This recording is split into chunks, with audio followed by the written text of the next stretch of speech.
We got to start with what was one of the most chaotic games, another fantastic snow game. Bills versus Bengals. I think that we played the fun game. Oh, the Bengals. Oh, could they do it? Could they do the thing? I tell you about that, man? Could they do that? What, me move my hands like this? No, I did this. I didn't do that. I did this. Is that okay? This is different than that's that far off? This is a new one. This is a new one. We thought that maybe the Bengals could go on some little funky run and Joe Burrow could just get them to the finish line only to fall short, but it looks like they're basically cooked. This is going to be too much of an uphill battle. They lost this game, and there's a lot of funny layers to this. There were only 2 combined punts in this win. It's the second fewest combined punts in a game in 2025. The Bengals have now lost 3 games this season in which they've scored 34-plus points. That ties the most games in a single season all time with the 2024 Bengals and the 2002 Kansas City Chiefs, as well as the 1985 San Diego Chargers. Dude, I know that it's not lazy, but we're just slapping the button going, all right, they're cooked. But, man, I don't know how you couldn't be more cooked. Yeah, uber cooked, totally cooked. They were cooked at Thanksgiving. Now they're getting cooked again before Christmas, and it's going to be another. They weren't cooked at Thanksgiving. They were still in the oven. They were cooked. They won. In the throes of a 1-8 stretch, and now Joe Burrow is back. Actually, that ended it. They were still cooked. Joe Burrow, 4 touchdowns, 2 interceptions. The 2 interceptions were interceptions that I think that he would have gotten out of his system in October. Those are interceptions that wouldn't tank the season had he played a full season. That doesn't always work out in the NFL. It's what makes it so great. It's what makes it so difficult.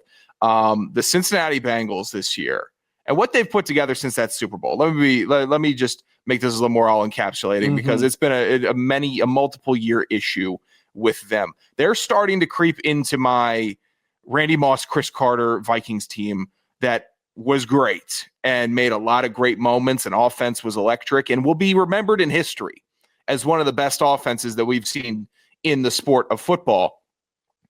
They didn't win nothing. They didn't win anything.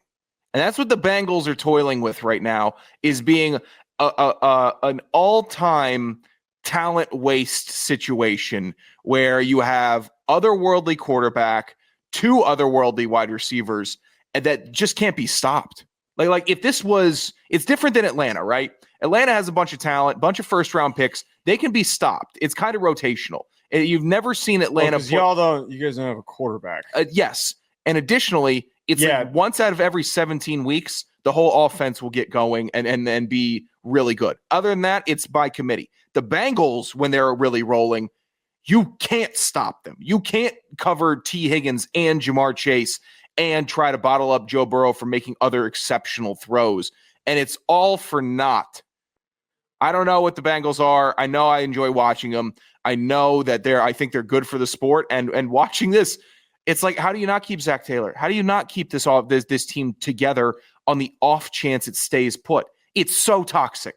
It's the most toxic long distance relationship anybody's ever been in, because 2 months out of the year is hell. And then you get back and it's a bangathon and you're like, my world's never been better. So how do you keep this thing going?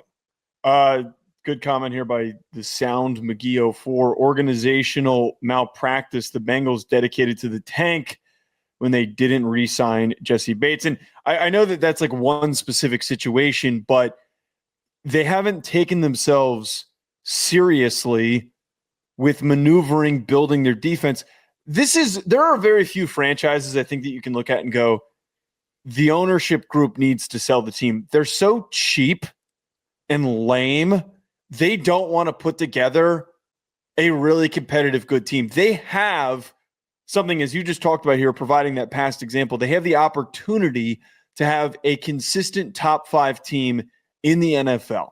If you had an ownership group that was willing to spend and then to, in turn, consistently win, which would produce results in the field, which would produce exposure and further build what you can get out of this. Instead, you've got a nickel and diming dummy who's not willing to pay Trey Hendrickson, and the whole Shamar Stewart situation that was emblematic of how they operate and how they handle things. They can't just say yes. They can't be excited about wanting to be successful. I don't know what the path forward is for them because it feels like a rooted problem that is impacted by how they operate. This is not a defense that gets fixed overnight, but maybe a couple of moves in the offseason do get them back on track. The one thing, though, that remains a constant is that Josh Allen is unbelievably unstoppable.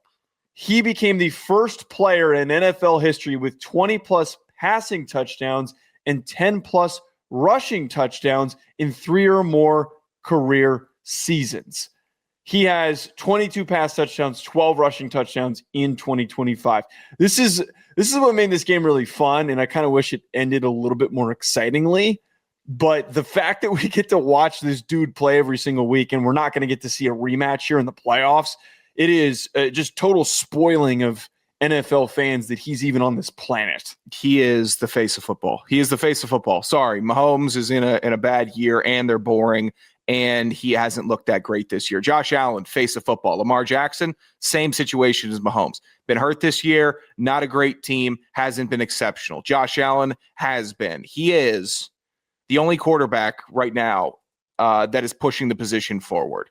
And it's pushing it forward in a much more physical way than I expected the quarterback position to be played in 2025, where the best guy is still just a tank that has a rocket arm, rolls out as far as he can to the sideline, throws across his body, Brett Favre-like, and throws bullets. And then in the second half, when it gets cold, I'm going to run through your ass. I'm going to run through your dumb ass because you don't want to tackle me in Buffalo in the snow. It sounds like the worst day ever. It's Derrick Henry with Warren Moon's arm. He really couldn't be more perfect for Buffalo. And I think it's perfect. That's what maybe Buffalo had missed when they kept falling short with the Super Bowl and then the periods and stretches of time where they weren't as successful.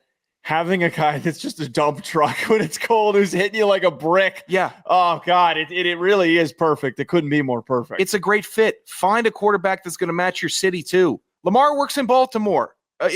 Josh Allen works in Buffalo. I think Caleb Williams is going to work in Chicago. I really do. I think that he's kind of weird. I think he looks like a fiery ass competitor, and he just it works. Some guys work in certain spots. Josh Allen couldn't have been placed in a better destination for his skill set. Could he be doing a lot of the same things if he was in a dome and he was playing in like Indy, right? Mm-hmm. Perfect temperature, climate. No, it wouldn't be as fun. It wouldn't be nearly as fun. It wouldn't be as fun at all. Give me the snow. Give me the players hitting in the snow. It was great. Like even on Cincinnati, Geno Stone was making plays on defense. Like everybody came to play. Yep. Mike Gesicki was showing up. These players get up when the situation is down. And that's kind of I don't know if you had this when you played football, Joe. I had it a little bit. Like if it was my position group or a team period or whatever, and I saw one other person like dogging it a little bit or suffering or really going through it, that moved me to not do that. Like that pushed me forward a little bit. Like if we were doing core and somebody was like kind of laying down. I don't want to be the guy who don't want to be the guy soft. You don't want to be the formerly termed GOAT before it became greatest of all time. You don't want to be that guy. And I think that snow and the elements make football players tap into that kind of dormant layer that takes place when you're playing in the warm.